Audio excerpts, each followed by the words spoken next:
Isang magandang umaga po sa atin lahat mga kapatid. May gagawin na naman tayong TV na mas hangrang na 32 inches na LED TV. So ang problema daw nito mga bro ay wala siyang picture. Para malaman natin, plug in natin. Para malaman natin kung backlight pa o screen ang sira nito. So yan, may standby power na power on natin sa remote. Ayan, nag-una mga bro, kulay blue na yung power indicator. Pagmasdan natin mabuti yung kanyang screen kung anong lalabas. Ayun, nakita ko si Mas. Kaya lang madilim. Malamang backlight na naman ang trouble nito mga bro. So backlight nga yan kasi lumabas naman yung aninag na Mas tapos bigla rin nawala. So sigurado backlight na naman ang problema nito mga bro. Sana sa sa supply ng backlight para medyo hindi na tayo magbaklas. Yan o, kita natin mga bro, no signal, kaya lang napakadilim. Hindi mo siya mapanuuran pag ganyan kadilim. Parang anino na napakadilim talaga. So bubuksan na lang natin yan mga bro para magkaalaman na. Pero sureball yan, nasa backlight section yan. Kung hindi sa backlight mismo, maaaring sa supply ng backlight. Maganda pa ito mga bro. Pero LED TV lang pala ito mga bro, hindi ito smart. May karton pa nga siya. Ang ganda ng karton niya. Mas LED TV, hindi pa siya smart. Sabihin medyo bago-bago pa kasi naitabi yung karton mga bro.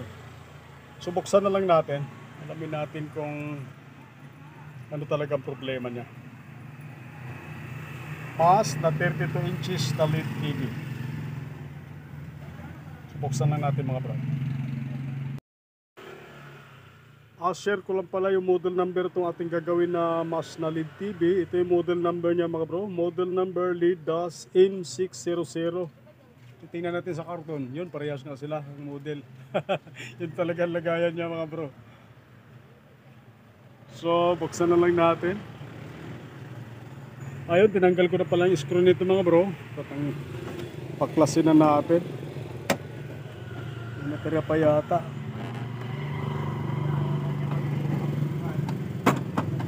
Yun.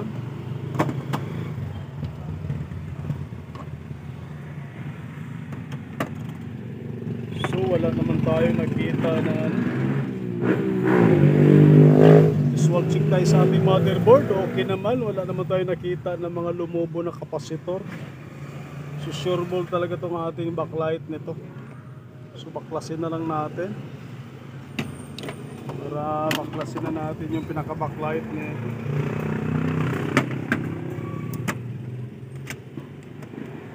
Pag once na may lumobo ng kapasitor, minsan sa kapasitor lang problema mga bro, sa supply ng kanyang backlight. Pero ngayon, medyo maganda naman yung mga kapasitor niya. Walang indication na lumobo, kaya baklasin na natin.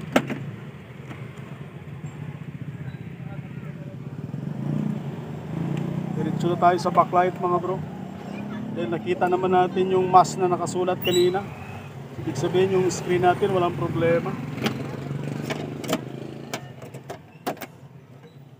Ayan, baklas na. So okay, sabi muna natin. So makabit pa.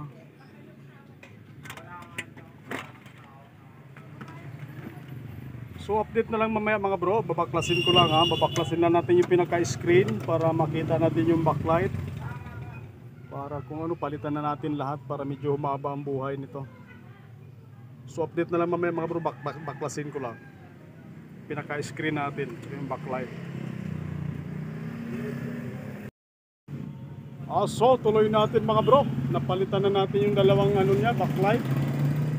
Isa lang ang pupundi niya pero pinalitan na natin parehas mga bro para siguradong tumagal kanyang buhay. So plug in natin. Kinabit ko na yung backlight yan mga bro. Hindi muna natin ikabit yung screen, pailawin lang natin yung backlight. Power on lang natin. Ayan, nag-una siya mga bro. Tingnan natin kung gaano kaliwanag itong backlight niya. Tagal, ayun. Kala ko ayaw eh. Yun, nakita natin mga bro, napakaliwanag na. Pero sa cellphone ko, bakit parang madilim? So, gwapo na yung backlight natin mga bro. Patagalin lang natin ng konti. Tingnan natin kung ano, pero maganda ni liwanag naman niya, pantay naman mga bro. Napakaputi pa yung ano, kasi maganda pa yung backlight na kinabit natin dyan. So ikabit lang natin yung screen mga bro para matesting natin na maayos.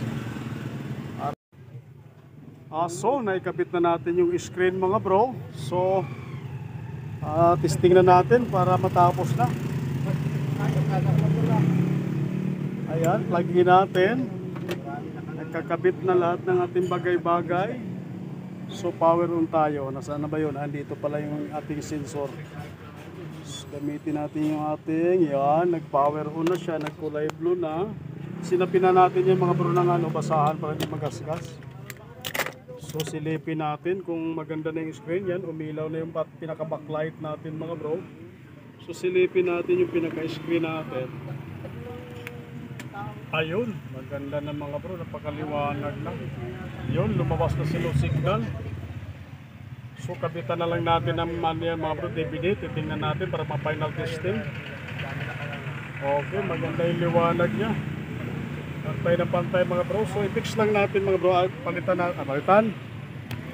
Ikabitan lang natin ang DVD player para ma-final testing na. Para matapos na mga bro at magtanghalian na naman. Ako nag-vlog na naman yung may wagang cellphone ko Bakit kaya?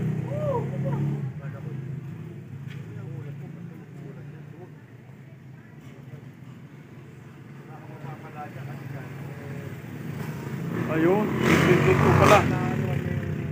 So, kapitan natin DVD player mga bro. So ito na, final testing na natin ito ating ginagawa na Masnali TV na 32 inches. So power on natin, kapitan lang natin ng DVD player mga bro. So power on tayo. Hindi mahina yata ang battery nitong ating remote. So ayaw kagad kumagat. Ayan. Yun na siya. Kinabitan lang natin ng DVD player yan mga bro. Paliwanagin lang natin siya yun. Kitang-kita si Mas. Hindi mo siya pwedeng dayain. Mas talaga siya. Mas terrific. So yan, mixing. DVD karaoke mga bro.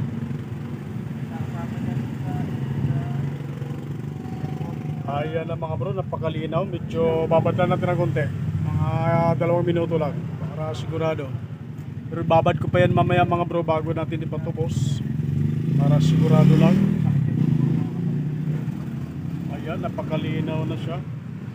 Kapitan pala natin ang USB to para marinig din natin ang boses. Wala nakabitan ng USB, pala ayaw umawit. So yan, ilipat natin ang tugtog.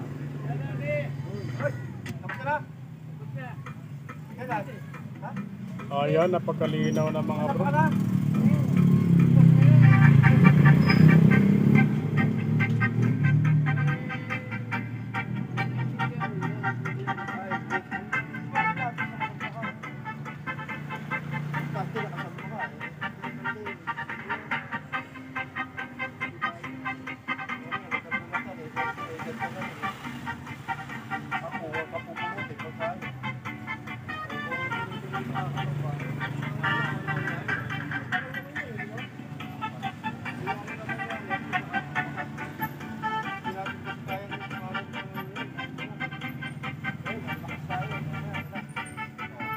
Okay na siya mga bro, napakalinaw na.